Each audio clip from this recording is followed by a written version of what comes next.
नमस्कार, capital TV के खास शो यूपी का दंगल में आपके साथ में फरहाद सिद्दीकी। अपने शो यूपी का दंगल में हम हर रोज आपको बताते हैं उत्तर प्रदेश की सियासत में क्या हो रहा है। और आज बात करेंगे मुख्यमंत्री योगी आदित्यनाथ के अयोध्या दौरे की, जिसमें सीएम ने विकास कार्यों का जायजा तो लिया ही, साथ ही कोरोना की तीसरी लहर से निपटने के लिए मेडिकल कॉलेज की तैयारियों का भी निरीक्षण किया।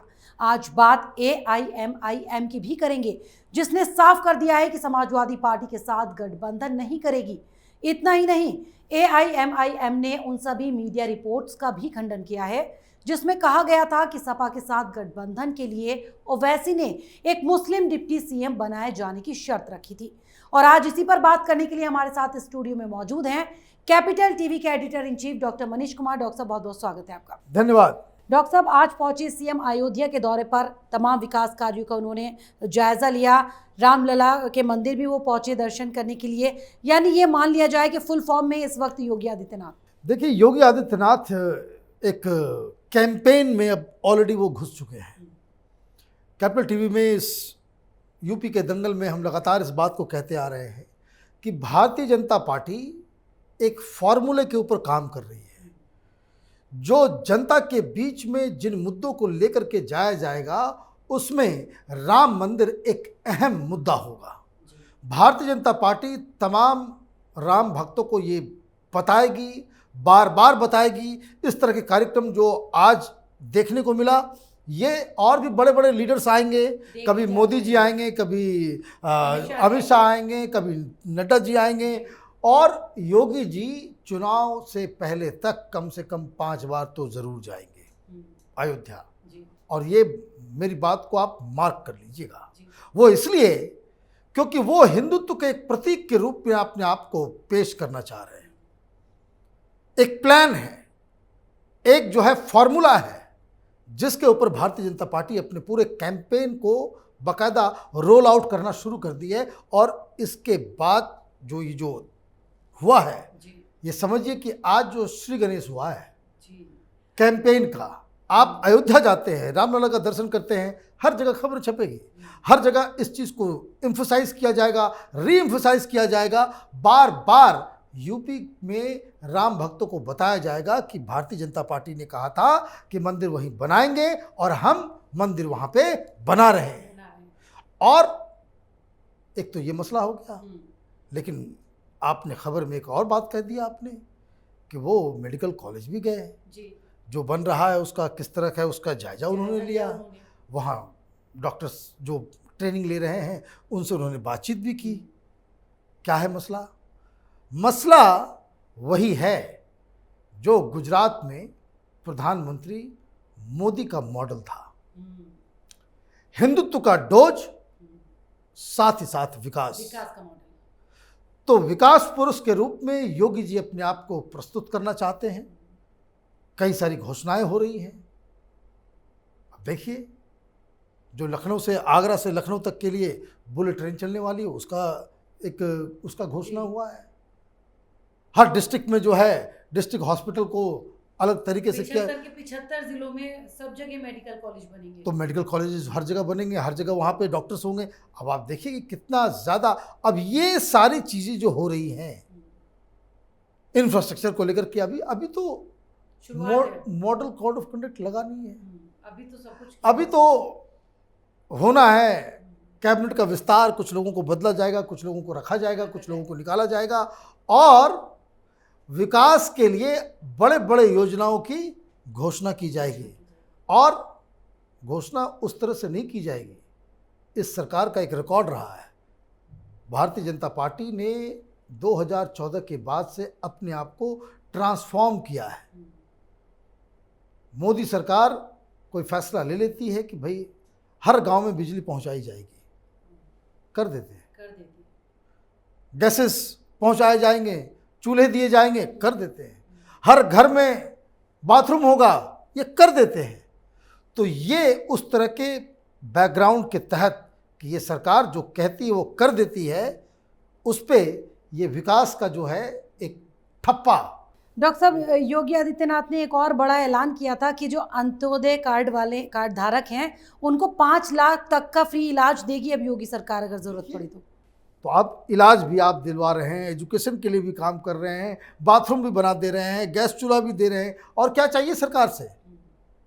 बाकी विपक्ष जो है वो अपना डफली बजाता रहे, वो तो बजाएगा किसान आंदोलन के साथ और पता नहीं किसके किसके साथ, लेकिन यहाँ पे एक प्लान नजर आ रहा है कि योगी आदित्यनाथ उसी गुजरात मॉडल को फॉलो करने जा रहे हैं, और ये एक सक्सेसफुल मॉडल है कि हिंदुत्व का चेहरा, विकास का मॉडल। मॉडल।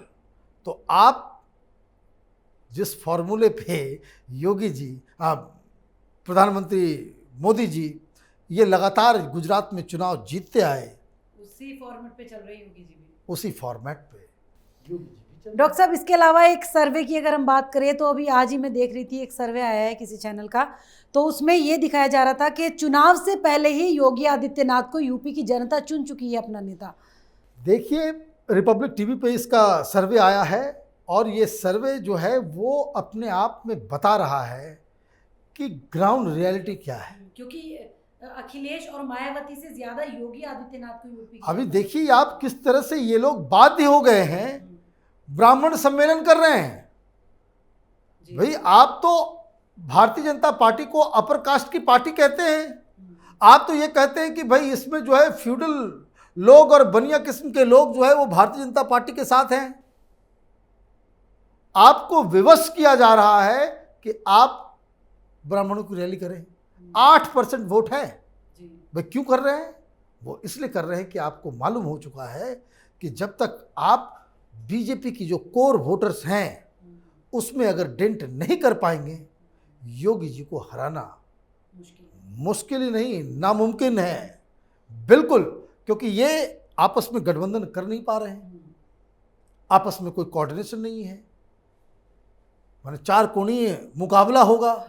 अब इस तरह का मुकाबला, ऊपर से एक और 5वां मोहरा अरविंद केजरीवाल पहुंच गया, वो भी 5,000 10,000 वोट लेकर के हर कंस्टिट्यूंसी में लेकर के गायब हो जाएगा। तो ऐसे में तो चारों तरफ से भारतीय जनता पार्टी के लिए स्थिति बेहतर नजर आ रही है। वो क्यों? क्योंकि सबसे पहले इन लोगों ने 50-60 उम्मीदवारों को भी तय कर दिया है। योगी जी ने कल घोषणा कर दी थी कि जितने मंत्री हैं, जितने बड़े बड़े लीडर हैं, जितने तुर्रम खां हैं, सब चुनाव लड़ेंगे। तो उतनी सीटें जो है वो फाइनल हो जाएंगी। इतने उम्मीदवार जो है उन्होंने फाइनल कर लिए। आप यहाँ अभी तक पता ही नहीं चल पा रहा है कौन कहाँ क्या करेगा विपक्ष की तरफ से। फिर आपने बाकायदा एक रोड मैप आपने कैंपेन का तैयार कर लिया। योगी जी अयोध्या जा रहे हैं, प्लस सरकार साथ में है, तो रोज कोई ना कोई योजनाओं का जो है वो उसकी घोषणा की जा रही है। तो एक तरीके से आप समझिए कि Bharatiya Janata party already lead ले चुकी है, और विपक्ष जिनको सरकार बदलना है, जिनकी तैयारी पिछले 2 साल से होनी चाहिए थी, ये अभी तक मीडिया में खबर, तो उधर मीटिंग, तो उधर सम्मेलन, ये इसी काम में जुटे हुए हैं। डॉक्टर साहब, इसके अलावा अगर AIMIM की हम बात करें तो कल इस तरह की खबरें आई थी कि समाजवादी पार्टी के सामने ये प्रस्ताव रख दिया गया कि अगर डिप्टी CM मुस्लिम देंगे तो आपसे गठबंधन करेंगे, लेकिन आज इस तरह की तमाम खबरों को सिरे से खारिज करती नजर आ रही है पार्टी। देखिए, इसमें ट्रिक है। ये तो कोई पहली बार MIM का किसी नेता ने इस बात को नहीं कहा कि भाई मुसलमान को CM। जब से यूपी के इलेक्शन में ये जब से आए हैं, तो वकार साहब जो MIM के स्पोक्स पर्सन हैं, MIM के सबसे बड़े लीडर हैं यूपी में, वो तो 50 बार बोल चुके हैं। लेकिन अभी वहाँ से कोई रिस्पांस नहीं मिल रहा है, और बहुत सारे इंटरनल रिफ्ट्स भी आ रहे हैं। उस वजह से इस खबर को इस तरीके से ट्विस्ट किया गया कि ओवैसी साहब ने ये बात नहीं कही। अरे भाई, ओवैसी साहब ने नहीं कही, मान लिया। ओवैसी साहब के पार्टी के राष्ट्रीय प्रवक्ता अगर कह रहे हैं तो वो तो ओवैसी साहब ही कह रहे हैं। लेकिन ये सारी चीज़ें जो न्यूएंसेस हैं, इसको समझना ज़रूरी है। हुआ क्या? हुआ ये है कि MIM का अपना एक डिस्कोर्स है, नैरेटिव है, जो मुसलमानों के बीच लेकर के वो जाती है। MIM कहती है कि ये जो सेक्युलरिस्ट पार्टियां हैं, ये मुसलमानों से वोट तो लेती हैं, लेकिन मुसलमानों के लिए कुछ करती नहीं है। मुसलमानों को ये सेक्युलर पार्टियां अब तक ठगते हुए आई हैं। भारतीय जनता पार्टी वो मुसलमानों के दुश्मन है, और इसलिए अगर अपनी साख हमको बचानी है, मुसलमानों का एक पॉलिटिकल, इसको कह सकते हैं, रुतबा हो इस देश के अंदर में, तो मुसलमानों को हमारे साथ आना चाहिए। ये ओवैसी का नैरेटिव है, उसका वो डिजाइन है। अब यूपी में क्या दिक्कत है? यूपी में इनके साथ कोई गठबंधन करने वाला नहीं, बड़ा स्टेट है, बहुत सारे ऐसे डिस्ट्रिक्ट्स हैं जहाँ पे मुस्लिम पॉपुलेशन जो है वो 30 से 40% से ज़्यादा है। वहाँ का जो मुस्लिम वोट है वो ऑलरेडी फिक्स्ड है, वो कहाँ जाएगा? और मुसलमान यूपी का वो तो वोट देगा उसी को जो हराएगा बीजेपी को, उसके अलावा तो कोई दूसरा चॉइस है नहीं। तो ये न 3 में है न 13 में है। तो इस तरह की खबरें यही लोग उड़ाते भी हैं और यही फिर बाद में खंडन भी करते हैं। नहीं, पहले उड़ा दो कि अगर सामने वाले को ठीक लगा, उसकी तरफ से प्रस्ताव आ गया या वो राज़ी हो गया गठबंधन करने के लिए, तो हमारे लिए अच्छी बात है। और अगर नहीं करता है तो फिर क्या, हम तो ये खबरें बेकार हैं, मीडिया की अफवाहें हैं। ये है कि यूपी के अंदर ओवैसी साहब को कोई छुएगा नहीं। वो इसलिए नहीं छुएगा कि UP is a seat of 2, जिसको कह सकते हैं कि मसलक कहते हैं, इस्लाम के 2 मसलक जो है वहाँ पे, उसका वो केंद्र है, बरेलवियों का और देवबंदियों का। ओवैसी साहब से बहुत बड़े बड़े खिलाड़ी वहाँ ऑलरेडी बैठे हुए हैं। कोई हैदराबाद से आकर के यहाँ पे राजनीति चमकाएगा। अब इसे देखिए, भाई मदनी साहब के हाथ में स्ट्रिंग है, दोनों मदनी साहब के हाथ पे। अब उनके रहते हुए कोई दूसरा कोई नेता वहाँ पे मुसलमानों का बनेगा तो मदनी साहब अगर रूठ गए तो समाजवादी पार्टी के तो पसीने छूट जाएंगे। तो ये डायकोटमी है, ये जो एक विरोधाभास है ओवैसी के लिए कि आपको वहाँ तो कोई छुएगा नहीं। और इसलिए वहाँ पे सबसे पहले उन्होंने कहा कि भाई यूपी में चुनाव लड़ेंगे। सारी पार्टियों ने कहा कि भाई हम आपसे कोई रिश्ता नहीं रखना चाहते। वो क्यों? क्योंकि अगर जो भी इनके साथ रिश्ता रखेगा, बरेलवियों और देवबंदी जितने भी मौलाना हैं, बड़े बड़े लोग हैं जो रहनुमा हैं, उनके हिट लिस्ट पे आ जाएगा। इसलिए इनको कोई छुएगा नहीं। लेकिन ये भी सच्चाई है, ये भी हकीकत है कि ओवैसी साहब यूपी के मुसलमानों के बीच एक पॉपुलर लीडर आज हैं।